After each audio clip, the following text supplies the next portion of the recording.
Hello, beautiful people. It's Sindafam. Welcome to the channel. Today we're back again with another video. This is from the channel Culture Covered, and the title reads: Deion Sanders names the NFL owners who blackballed Shedeur. All right, okay. The title looks quite interesting. We're gonna check this together, and I would love your thoughts and your contribution in the comments below. Let's dive right in. Happy, man? God is so good. Hey, do you forgive the prankster? God is so good, man. Okay, man. Thanks very much, buddy. We need hard knocks, bro. We need hard knocks. I don't feel like this happened, for no reason. All this is, of course, fuel to the fire. And under no circumstance, we all know this shouldn't happen. But we understand we on the bigger and better things.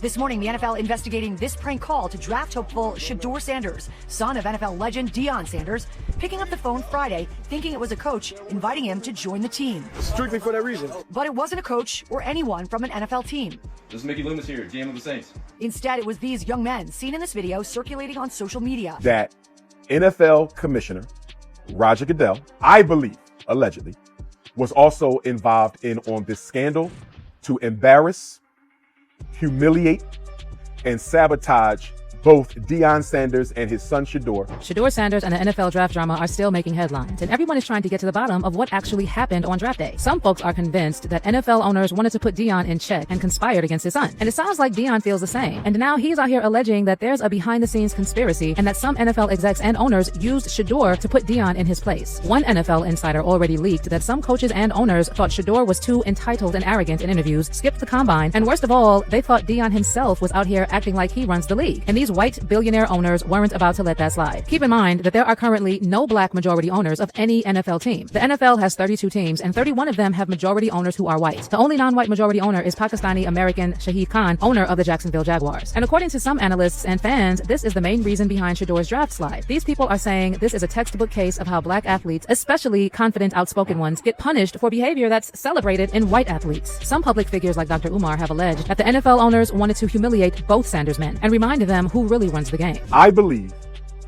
that all 32 NFL team owners and their executives and NFL Commissioner Roger Goodell, I believe they all came together in a KK Ku Klux Klan type of clandestine meeting, and they decided, allegedly, I believe, that they were going to embarrass, humiliate, and sabotage both Deion Sanders and his son Shedeur Sanders on draft day. But not everybody's buying the black.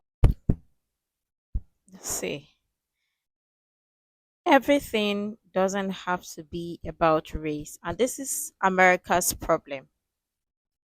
Everything don't have to be about race. Discrimination, yes, it does exist. Classism, yes, it does exist. And yeah, for athletes ordinarily they are proud. They are, whether they want they are good or not, they are proud. But I just think that some people just in their mind are taking it the wrong way, and they've also forgotten that yeah, there are other people or other athletes who are proud too. But now the question here is, does anybody in the team have an issue with him or his dad? And I also think maybe there's a miscommunication coming from somewhere, because do you expect a good athlete to not carry themselves not to be confident? If they are not confident, then how do you think they're going to be confident on the field? It's just the truth, because nobody wants a sluggish player. They want somebody who is confident, but some people will read confidence to be pride, to be pride, which doesn't even make any sense. And then some people will just bring the race card or whatever. Problem everywhere. Angle. NFL legend Chris Carter came out and said Sanders on draft day. But not everybody's buying the blackball angle. NFL legend Chris Carter came out and said there was absolutely no collusion here, and he actually accused Deion and Shedeur of making too much noise off the field and overplaying their hand. Well, a number of things happened. The number one thing that didn't happen was there was not a collusion message with the NFL owners.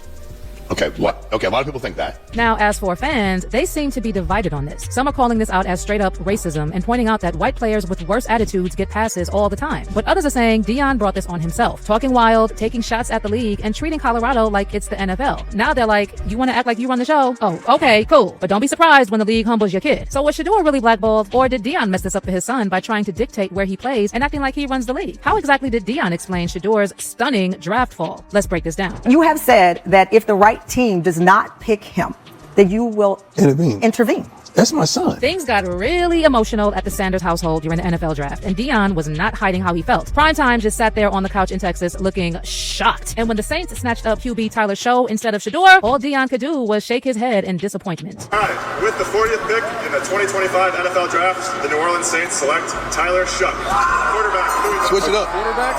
There it is. Wow. One of the most intriguing prospects. Wow. He'll be 26 years old in September. He played parts of 7 seasons in college. Look at the reaction. Who got that number? And it wasn't just Show. 5 quarterbacks, Cam Ward, Jackson Dart, Tyler Show, Jalen Milroe, and Dylan Gabriel, all went ahead of Shedeur, who most people had ranked as the second best QB in the draft. Then the Browns, who were rumored to be really into Shedeur, curved him again in the 3rd round and went with Dylan Gabriel instead, which is why Second best, obviously, is giving or is reading miscommunication, or somebody in the team or somebody in the caucus don't like either the son or the father. It's not about racism. It's just it. And there are some people, and people confuse confidence for pride.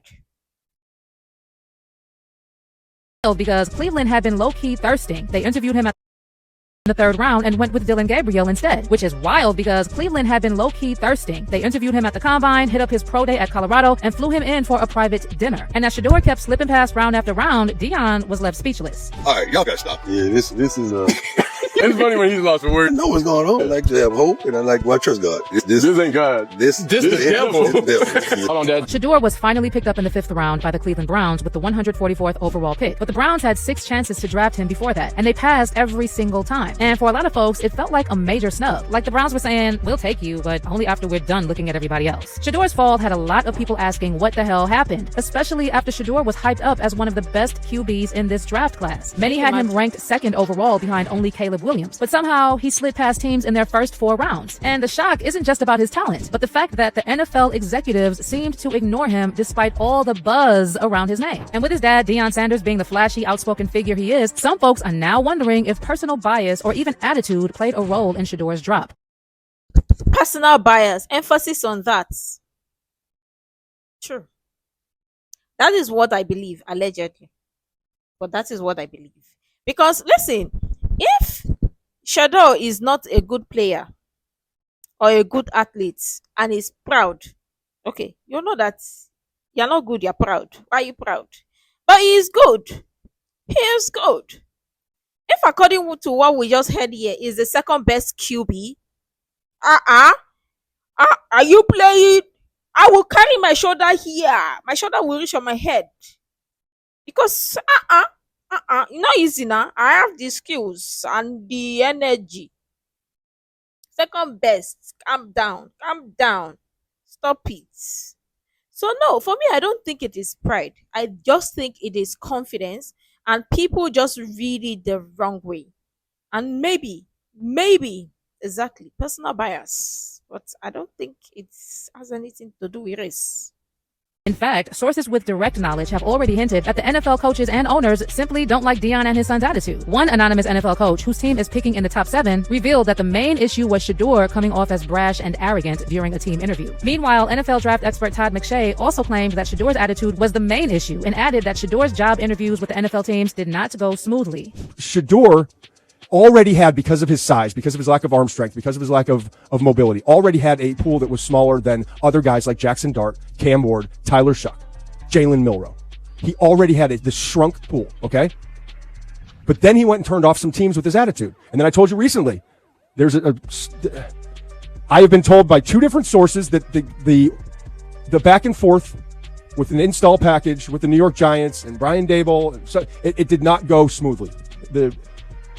And I don't need to give any more details. So now that's a third organization that I'm aware of. I don't know if there are any others. On the flip side, NFL reporter Tom Pelissero hinted that Shedeur's dad and his handlers are responsible for Shedeur's fall because they were acting like they could dictate what clubs Shedeur was going to. I spoke last night with one general manager who is considering taking Shedeur Sanders today. He pointed back all the way to March 2024 and something that Shedeur's father, Deion Sanders, said on a podcast talking about both Shedeur and Travis Hunter, saying that if they are drafted by a team that they don't want to go to, he's going to step in and pull an Eli, meaning force those players to not actually go to that team and try to get them traded. Throughout the pre-draft process, Shedeur Sanders very much proceeded as if he was dictating to clubs where he was going to go rather than how the draft works, which is the other way around. And there were a bunch of opportunities missed at the various checkpoints through that pre-draft process. Go all the way back to All-Star season. But Deion Sanders is now reportedly pushing this theory that the whole thing was a conspiracy to bring him and his son down. Sources are saying that Deion has been telling his inner circle about how NFL owners colluded to humble Shedeur because they couldn't stand the idea of a father-son duo stepping in and taking over the league. According to Deion, these owners saw Shedeur as a threat, not just because of his talents, because of the confidence and unapologetic attitude he and his dad bring. Meanwhile, Shedeur found himself wrapped up in another controversy on draft day when he was pranked by a fake phone call. It was later revealed that the prank was orchestrated by Jax Ulbrich, the son of Atlanta Falcons defensive coordinator Jeff Ulbrich. 21-year-old Jax called Shedeur pretending to be New Orleans Saints general manager Mickey Loomis. The caller claimed that the Saints would take Shedeur with their next pick before adding that he was going to have to wait a little bit longer. After the call ended, Shedeur looked unsure about what just happened. And while he handled it pretty well, you can imagine how frustrating that must have been on such a big day. Now to the NFL draft drama surrounding Shedeur Sanders. Deion Sanders' son was the victim of a prank phone call that led him to believe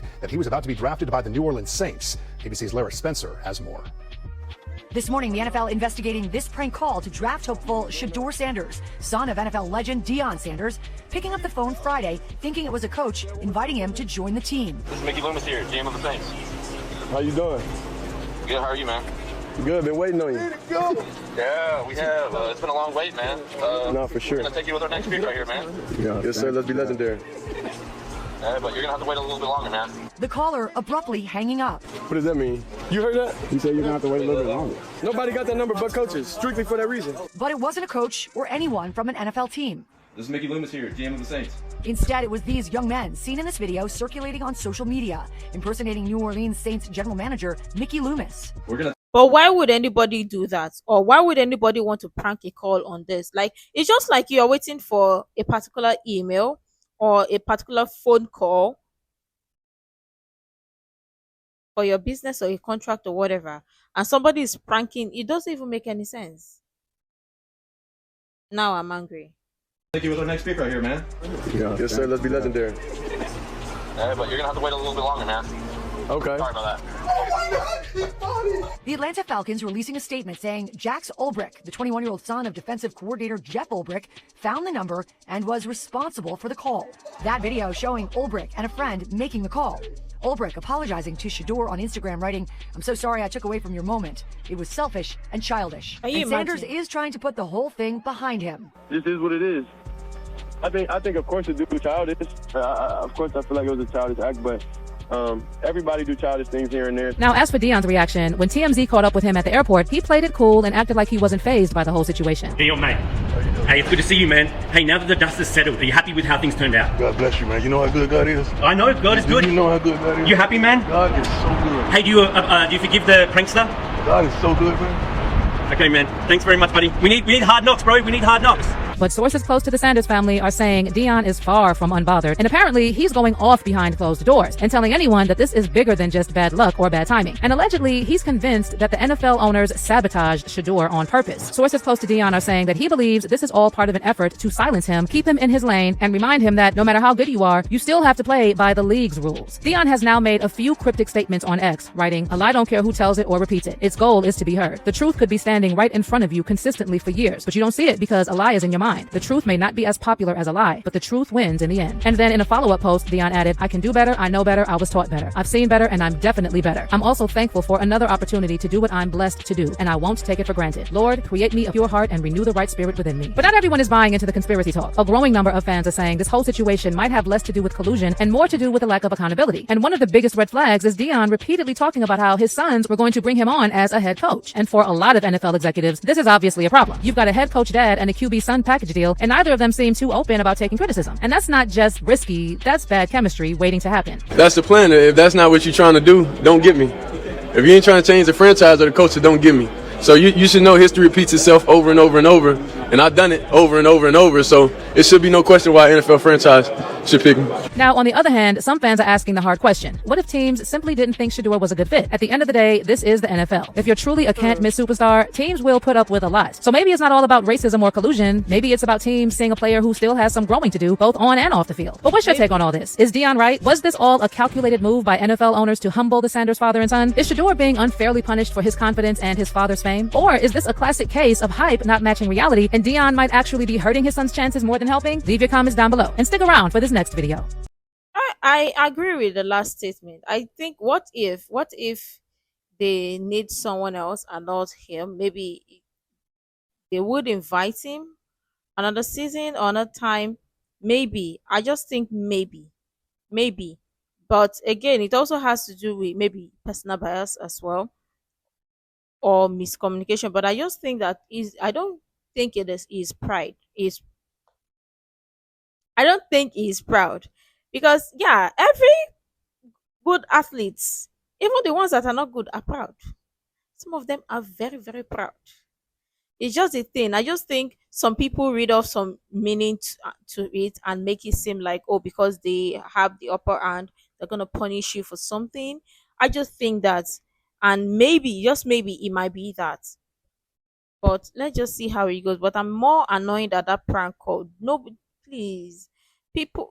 Yeah, it is childish, but why do that? Why go to that length to do something like it doesn't make any sense?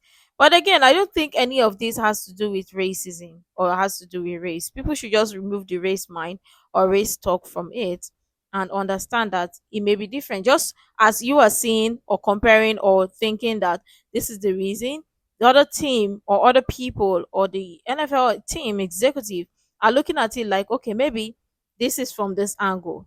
Maybe it may not even be anything or in any way related to this. It may be just maybe they found someone or they thought they found someone better. Who knows?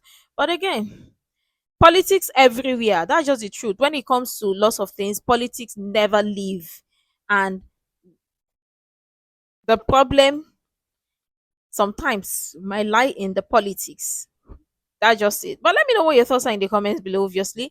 Make sure to like, comment, share, subscribe, and all that stuff. And until next time, see you in the next video.